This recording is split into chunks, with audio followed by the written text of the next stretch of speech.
Mr. Speaker, on August 14th, the Finance Minister said, and I quote, "We received a report from an independent group, a report on flood protection that said as a result of the flood that happened in 2011, that we needed to invest $1 billion, in excess of $1 billion, in flood mitigation projects to protect Manitoba families, and we take that very seriously." End of quote.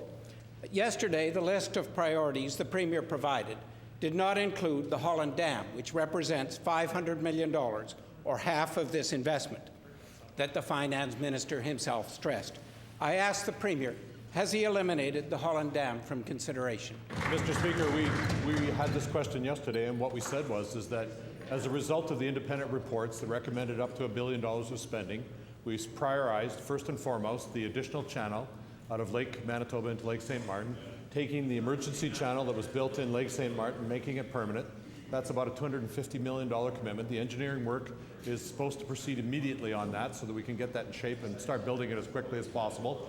The member knows full well that these projects require good lead times to clear all the environmental review hurdles and all the technical requirements often required by the federal government in these matters. But by starting now and making this commitment now, we want to give greater certainty to the people in that interlake area that they will have the kind of flood protection that we've offered in other parts of Manitoba. So we're proceeding on that, and then we will move forward to see what other measures we have to take. But first and foremost, the communities that were dramatically and negatively impacted by the 2011 flood require protection, and that's exactly what we're going to do, Mr. Speaker. Mr. Speaker, since the budget in April, members of the NDP government have stressed 41 times in this legislature the importance of spending the $1 billion flowing from the flood of 2011 task force. The Premier himself has stressed this 17 times. Each time they've stressed the need to spend the $1 billion on flood protection. Now, Manitobans need fiscal, social, and environmental accountability for all the $1 billion they are or will be paying. The flood report says a feasibility study needs to be done due to the lead time, which the Premier himself mentioned.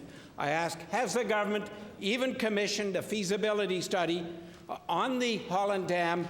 Who's doing it, and when will it be done? Thank the member for the question, and I just want to simply reiterate, we've prioritized infrastructure for flood protection to have the great and direct benefit for those communities that were most negatively impacted in the 2011 flood. Those are the communities around Lake Manitoba. Those are the communities around Lake St. Martin and in the Lake St. Martin area. That's a $250 million commitment for which the engineering studies are being commissioned as we speak. We're moving forward on that because those are the people that need the greatest amount of relief and the greatest amount of certainty going forward. Additional projects may be taken in the future as we get that one up and running.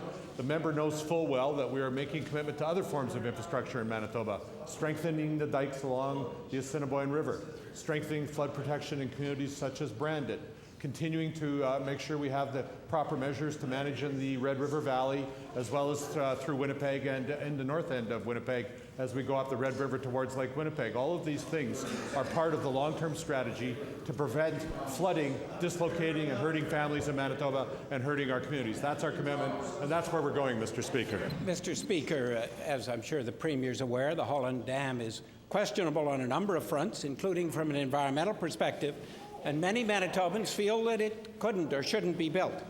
There's an alternative, and that is widespread efforts to retain water on a smaller scale, as on South Tobacco Creek, or building what's the equivalent of large on-farm dugouts, as David Lobb at the University of Manitoba has suggested. I call on the Premier to include widespread smaller water retention project efforts as an alternative to the Holland Dam, as part of a feasibility study to the two options, so that the two options can be directly compared as to their impact on flood prevention cost and environmental effects, so that we can proceed forward looking at both options comparatively rather than just one. I appreciate the question from the leader of the Liberal Party. I think he's correct. There are many ways to retain water on the land to prevent flooding. Ducks Unlimited has been a leader in this regard, not only in Manitoba, but throughout North America. Wetland preservation, very important priority, one which we support. And that's one of the reasons, for example, we put the riparian tax credit in place to protect those riparian forests along waterways, which also help protect our waterways and keep them clean. So we're very interested in lagoons. We're very interested in wetlands preservation. We're interested in small-scale projects which will keep water on the land. There are some new technologies emerging with regard to this. This is part of a larger surface water management strategy that we need in the province. The member is right. We should avoid phenomenally large capital investments until we've canvassed a variety of alternatives. But again, I have to repeat, the number one priority is to put the infrastructure in place that will protect those communities most severely damaged in the 2011 flood. And I can only reiterate that this side of the House is committed to those resources. The other side of the House has said no to that and refuses to fund it. That is shameful, Mr. Speaker.